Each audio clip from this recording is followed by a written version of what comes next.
Hi, welcome back to my channel. Thank you so much for clicking this video. I'm Rogue Roses and I'm actually here with Bucky today. This is Bucky, my little blue parrot. He usually watches Attack on Titan with me and he loves Eren. Eren is his favorite. Today we're going to be doing a react on episode 5 of Attack on Titans. Just a quick recap with what happened in episode 4. We saw that Eren, and Mikasa all graduate. We also learned only the top 10 from each class join the military police. We also saw Eren give a really inspiring speech in episode 4. That's what I love about Eren. You know, his passion really can inspire people, and we saw it actually did. It inspired Connie, Thomas, and a couple others to join the Survey Corps with him. We also saw they were all on the wall to the city of Trost, and Sasha had stolen some meat, so she was super excited about sharing her meat with everybody later for lunch. They even all made plans to meet up later to have a sandwich with the meat. And then bam, we were slapped across the face with a colossal titan kicking the entrance into the city of Trost. Now I'm assuming in this episode today we're going to see the Survey Corps fight against the Titans, and the garrison are going to try to rebuild the entrance to stop Titans from entering. But let's get to it. Let's start this episode and see what happens. So the year is 845 again, and so this is obviously a flashback to when the colossal titan broke into Eren's city. 5 years later, they're so much more prepared, and then bam, that freaking colossal titan has to show up and ruin their lunch. Come on, Eren. He's so determined. He's like, it's been 5 years. The titan has just whacked the cannons on top of the wall. Eren has realized that this colossal titan was after the fixed cannons. And he's also putting together that since the colossal titan, it knew to go for the front gate and those cannons, he doesn't believe it's a coincidence. He believes that this colossal titan is sentient. Eren is now running along the colossal titan's arm. Eren just hit the back of its neck. There's smoke everywhere. He's going to hit it again, but it's disappeared. So this colossal titan, like it did 5 years ago, it just appeared out of nowhere. Eren hit the back of its neck and it's just disappeared. Now, I actually don't know how these titans died. So do they just die, or do they, like this colossal titan, disappear? Or was it whatever serum those scientists concocted, the moment they're attacked, do they just disappear, and that way they don't leave a trace and it can't go back to those scientists? Eren is apologizing, but they're just saying, why are you apologizing? Everyone was still frozen. You know, it goes back to what Reiner and Bertolt said earlier, that Eren had actually seen a titan in real life. When he saw his mother get eaten by the titan, most of these people have never seen a titan, and so obviously the shock and the fear had already registered with Eren back when his mother got eaten by a titan. But these people here, for them, this is their first moment registering what these titans actually are. That's what I think, in my opinion. I'm no psychologist. Connie's like, guys, wall has been breached. Come on, if we don't patch it up fast, these titans will get in. Back to business, everybody. So they've just been told to go back to HQ. There's a contingency plan. Anyone who's made contact with the titan has to report that. Oh, so that was the advanced team who has relayed this information to Eren, Connie, and I think it's Thomas. So the garrison seem to be directing people to the evacuation point and telling everyone to remain calm. They're shooting at the titans. We've got one in the head and they're saying attack. Come on, guys. It's Hannah and Franz. We saw them in love in the last episode, and you know something's going to happen to them, because what I'm learning so far is that you're not allowed to be happy in this anime. Franz is saying that he'll protect her. Armin is trying to put something together. He says he's fine, but he's so not fine. He's struggling. I think he's afraid that what happened to Eren's city will repeat itself again. He's saying we don't have the means to quickly patch an 8-meter hole. He's saying that since they can't seal the hole, they'll have to abandon the town. And this is obviously bringing up memories for him about what happened with Eren's city. What? How is this titan? This titan is crawling without any lower limb. Armin is saying that it's only a matter of time before they breach Wall Rose. Eren is telling Armin to calm down.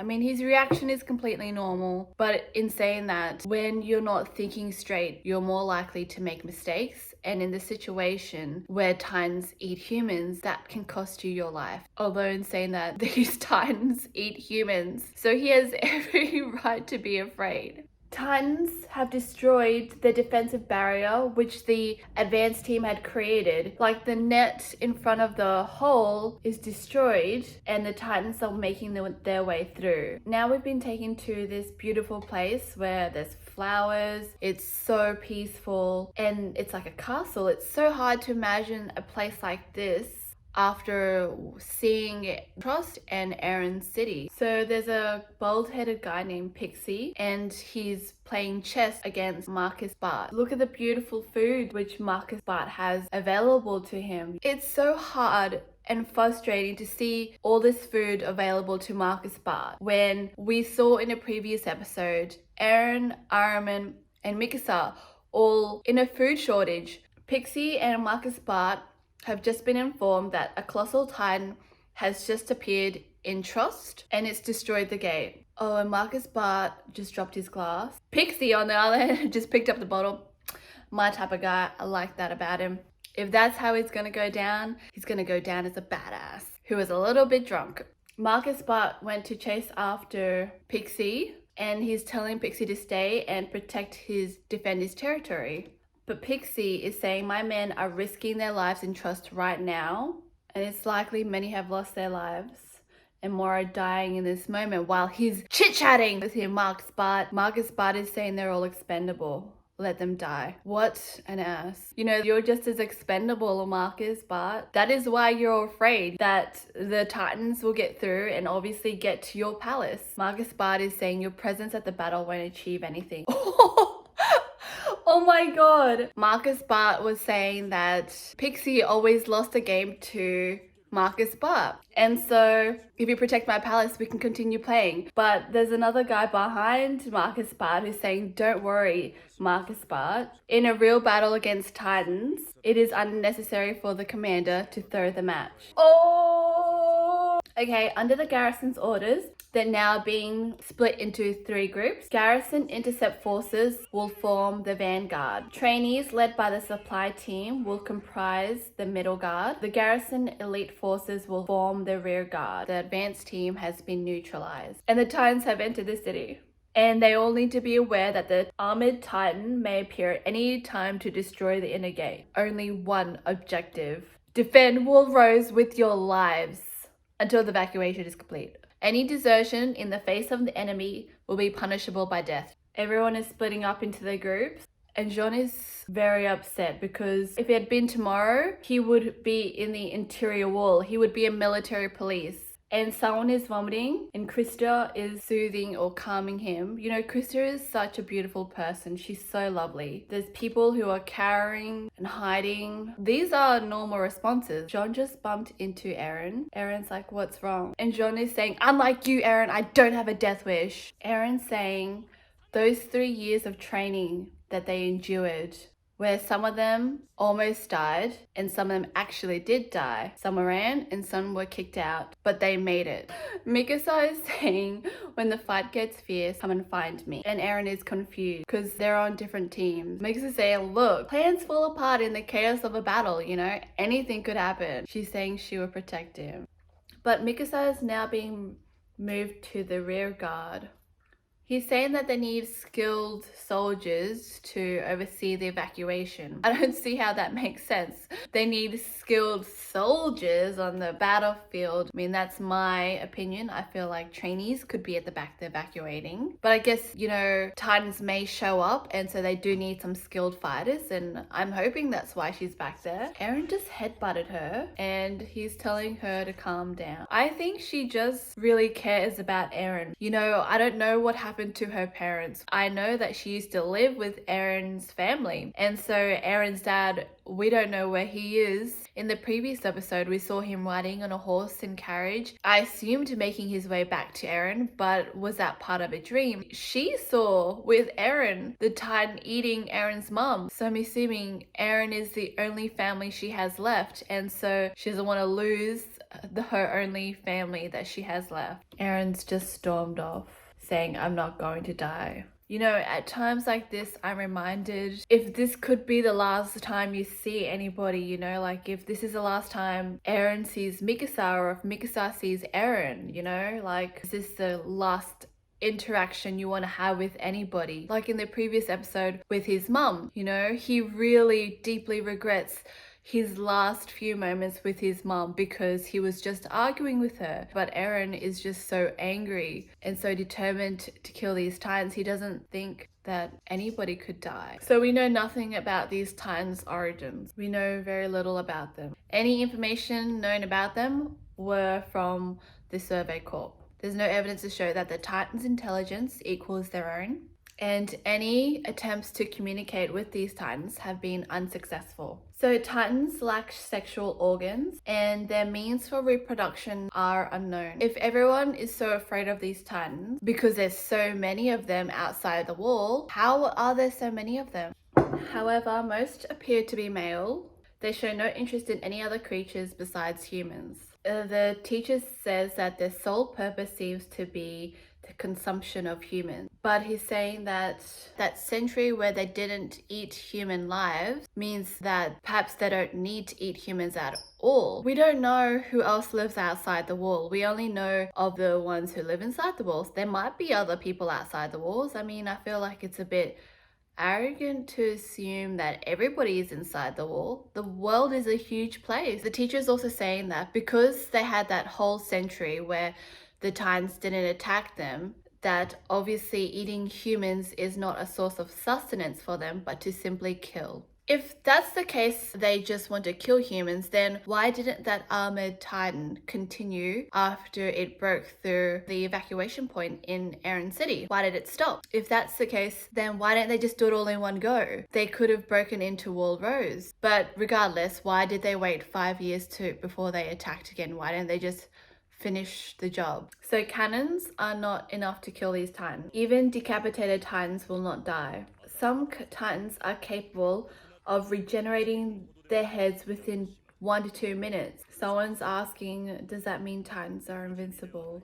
The teacher is saying there is one way to defeat them. It's behind the neck. Oh, so severe damage here will prevent them from regeneration. Okay, so that's why Eren went for that back neck area with that colossal Titan. And I guess that makes sense. In their trainings, from what I remember, the maneuver where they're fleeing from trees and they're always hacking at a target. When they do kill a Titan, isn't there a body left behind for them to examine? Do all Titans' body, like the colossal Titan, just disappear? Because if that's the case, that's very convenient. Eren is saying if we're successful here, before joining the Survey Corps, they will rise through the ranks. So it appears that Araman is on Eren's team and Thomas is also on the team. And they also have 3 other people who I'm not familiar with who are also on their team. So 1, 2, 3, 4, 6 people on their team. So they're being told to advance. So they're team 34. Come on, team 34. They're all moving forward. There's so many Titans in the city of Tross. A Titan has come at them and Eren told them all to stop. Oh my god! Thomas! Oh my god! Thomas got caught in the mouth of the Titan. He didn't stop quick enough, or he didn't get out of the way. The Titan is walking away. Eren! He's going after the Titan and everyone's telling him not to go alone, and I think they're following him. Eren says he's going to avenge Thomas. Oh my god, he's so pissed.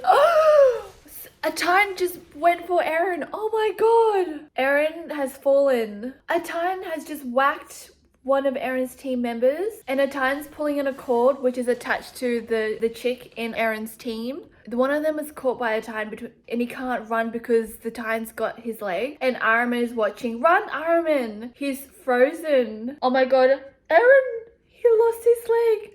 Iron is watching him and he's frozen. Oh my god, the girl who got thrown against the wall, the Titan put her in his mouth. Run, Iron Man. A Titan has come up to Iron Man. What are you doing? He just let himself get caught. Oh my god, the Titan is opening his mouth. Oh my god, and the Titan just put Iron Man in his mouth. Eren saw the whole thing, but this is a flashback now. Iron Man has a book about the outside world, and Eren's saying he's not supposed to have that. The military police will arrest you. Why is he not allowed to have a book about the outside world? Why would that be banned? I mean, if you ask me, that's really suspicious. Because the world is so huge, it's more than just those 3 walls that they live inside. So there would be more people out there. Iron Man is saying there's more. There's water, there's ice, there's sand, there's snow.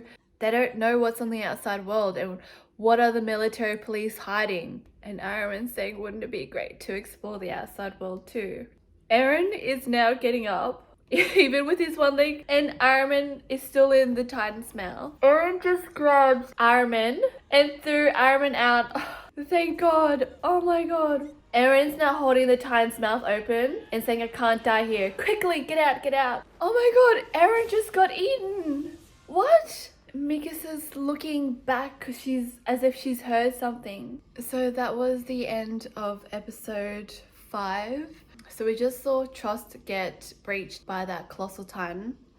And now everybody is preparing to fight the Titans. We saw Eren and Iron Man get put together on a team, and Mikasa get put into the rear guard. And we just saw Eren's entire team, Team 34, get destroyed, or they were about to get destroyed. The only one that I've seen so far is Iron Man, who's still alive, and I don't even know if he's gonna make it in the next episode. We saw him almost get eaten by the Titan, and the only reason why he survived was because Eren, even with a broken leg, jumped into the Titan's mouth to pull Iron Man out, and he threw Iron Man out, and in doing so, he got eaten himself. That's where we're at, and I just wanted to give my opinion about this episode. It was really sad to see Eren die. Like I said, I thought he was the main character, and what hurts me more is Mikasa is going to be extremely upset when she finds out that Eren got eaten by a Titan. And so let me know in the comments below what you thought about this episode. Let me know who's your favorite and if I missed anything. And if you like this video, just press the subscribe button below, and I hope to see you guys next time.